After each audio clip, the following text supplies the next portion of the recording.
નમસ્કાર મિત્રો, હું છું અભિષેક વેગડા. તાજેતરમાં સ્થાનિક સ્વરાજની ચૂંટણીઓ ચાલી રહી છે. આ બાબતે યુવાનોના શું અભિપ્રાય છે, ચાલો જાણીએ.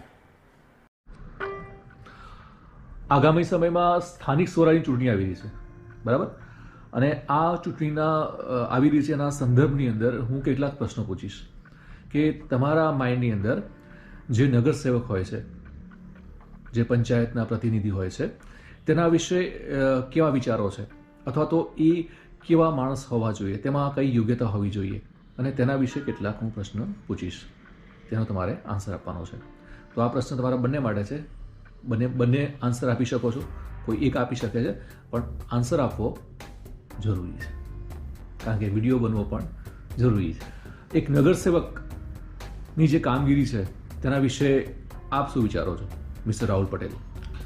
નગરસેવક એટલે શહેરના તમામ કામ નગરસેવકની નજર હોવી જોઈએ. પહેલાં તો હું એવું માનું છું કે નગરસેવકનો તેના મત વિસ્તારમાં આવતા દરેક વ્યક્તિ સાથે વ્યક્તિગત સંપર્ક હોવો જોઈએ.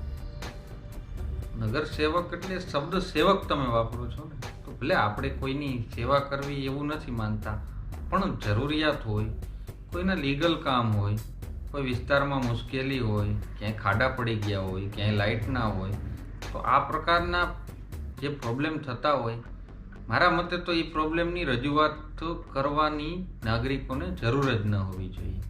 એની પહેલાં સમસ્યાઓનું સમાધાન કરવા માટે નગરસેવકોએ સક્રિયતા દાખવવી જોઈએ.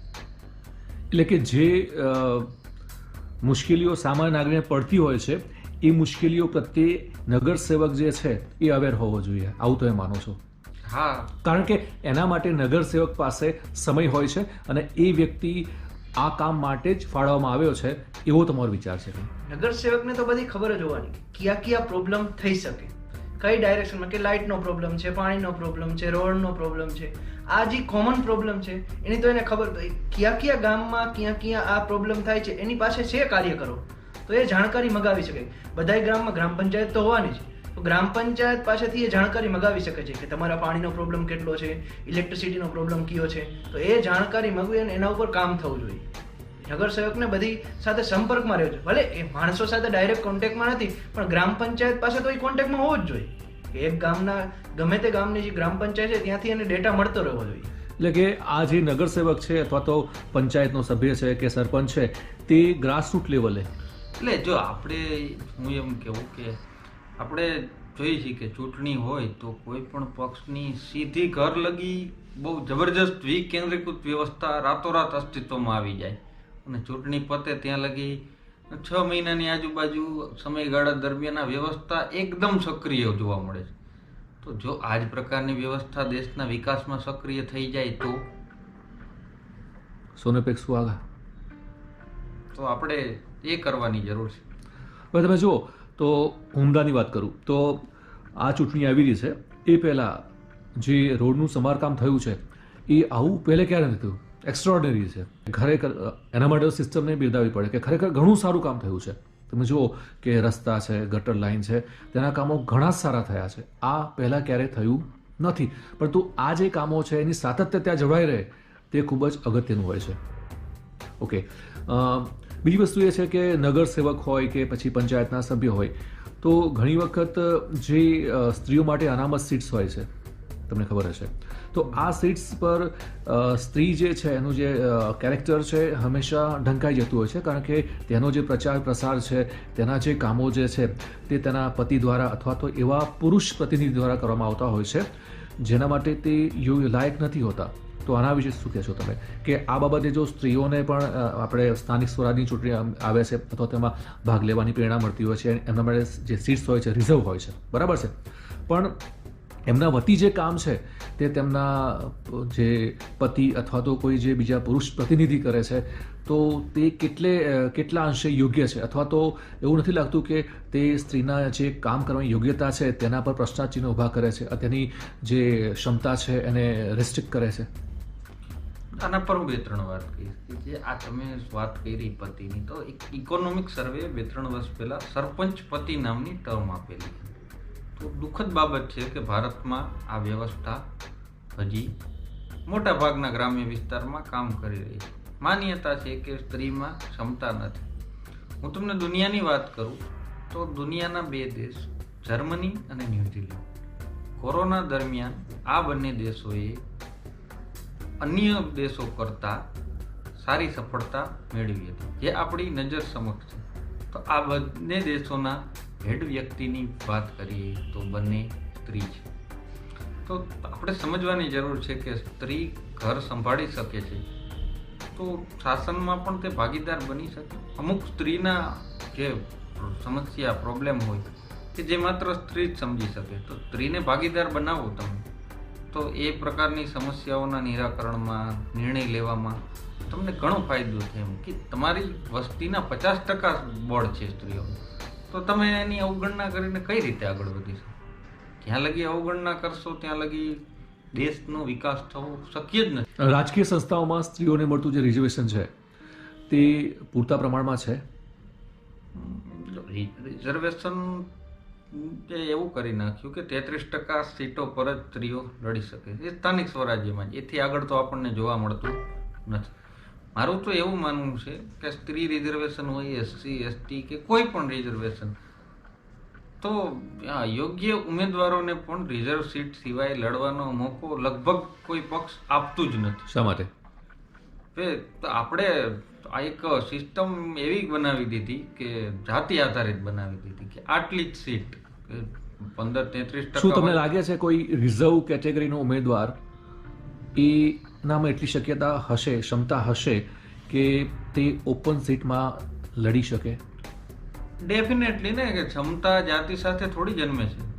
તેમ છતાં વર્તમાન સમયમાં અને પહેલા પણ એવું જોવા મળતું હતું કે જે રિઝર્વ સીટ છે એ જ એના માટે હોય છે. ક્યારેય રિઝર્વ સીટનો ઉમેદવાર ઓપન સીટ પર જીત્યો હોય તેવા ઉદાહરણ જોવા મળતા નથી. તો હશે તો ખૂબ જ ઓછા હશે, જે આપણને નથી ખબર. આ દુઃખદ બાબત છે ને આપણી આ, કે આપણે એક બાજુ આપણને રિઝર્વેશન ખટકે છે જનરલ કેટેગરીને, પણ તમે એને રિઝર્વ પૂરતો જ સીમિત રાખીને રિઝર્વેશનને મજબૂત કરી રહ્યા છો. તો આ જ પ્રકારની સિસ્ટમ ચાલુ રહી તો તમે ક્યારેય રિઝર્વેશન નાબૂદ નહીં કરી શકો. તમે એને સક્ષમ બનાવો, ઓપનમાં ટિકિટ આપો, ઓપનમાં જગ્યા આપો, ત્યારે રિઝર્વ સમાજનો વિકાસ થશે અને તમે રિઝર્વેશન નાબૂદ કરી શકશો. બાકી આ તો આપણે શાશ્વત પ્રણાલી તરફ જઈ રહ્યા છીએ.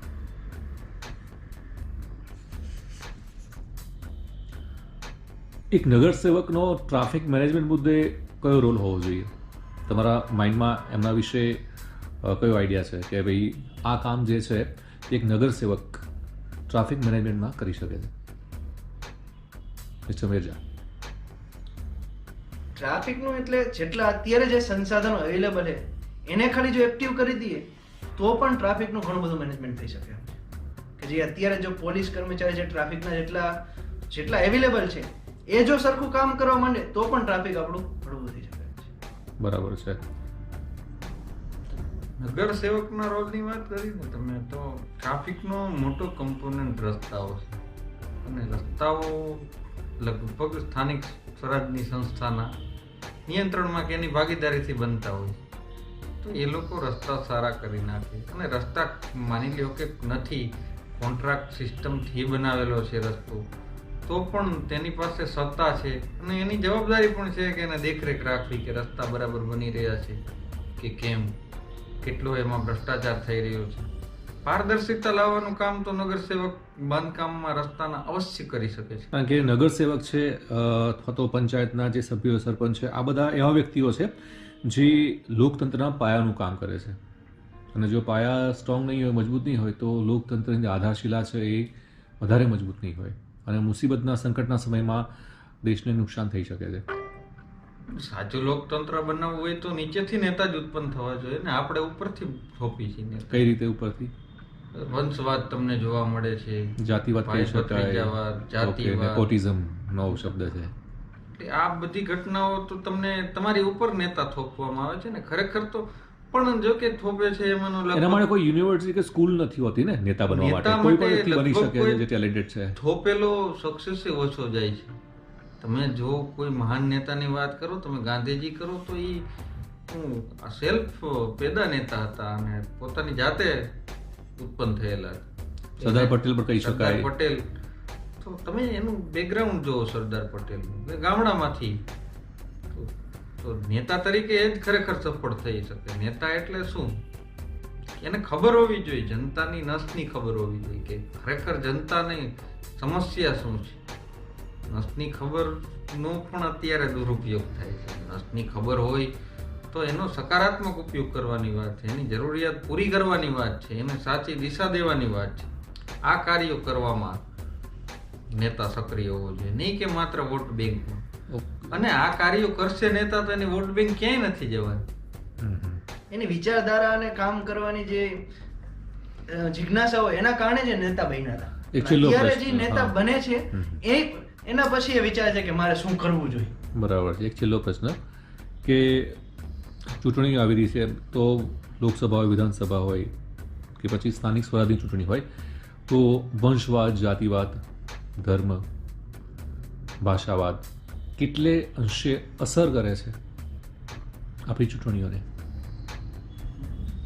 આખા ભારત દેશની બ્રોડ વાત કરી તો મારી સમજ પ્રમાણે હું લગભગ દરેક બેઠક ઉપર તમે ગ્રામ પંચાયતથી લઈને લોકસભા સુધી જોઈ લો તો મિનિમમ 80%થી વધારે હોય તો ના નહીં કે કોઈ હિન્દુ ઉમેદવાર હોય તો એની સામે હિન્દુ ઉમેદવાર જ જોવા મળે તમને. અને હિન્દુમાં પણ કોઈ જાતિ હોય, પટેલ ઉમેદવાર હોય તો સામે પટેલ જ ચૂંટણી લડતો જોવા મળે. તો શું આનો મતલબ આપણે એવો ગણવું કે કોઈ વિસ્તારમાં 2 પટેલો પાસે જ સ્કિલ છે, બીજી કોઈ કાસ્ટ પાસે સ્કિલ જ નથી? અને છેલ્લે સરપંચની ચૂંટણી કે ગમે તે ચૂંટણી હોય, પરિવાર, જાતિ, એમ યોગ્યતા છેલ્લે પછી સાઈડમાં રહી જાય છે. અને આ જ પ્રશ્નો બધા ઘણી વખત નિર્ણય થઈ જતા હોય છે. તમારું જે સંગઠન છે રેવજન, આપણું સંગઠન, તેના વિશે કંઈ જણાવો. રેવજન સતત પ્રયાસ કરી રહ્યું છે સકારાત્મક રીતે શક્ય તેટલી કોઈને વ્યક્તિગત ટાર્ગેટ બનાવ્યા વગર સમગ્ર સિસ્ટમમાં સુધારો થાય, સર્વેની ભાગીદારીમાં વધારો થાય અને દેશનું સકારાત્મક દિશામાં થોડો ઘણો પણ વિકાસ થાય, લોકો જાગૃત બને, સરકારને પ્રશ્ન પૂછવા લાગે, પોતાના અધિકારો માટે લડવા લાગે. લડાઈ કોઈ પક્ષની કે કોઈ રાજકીય નથી અમારી. અમારું સંગઠન યુવાનોના વિચારોને વાચા આપવાનું કામ કરે છે. અમારો વિડીયો જોવા માટે ખૂબ ખૂબ આભાર.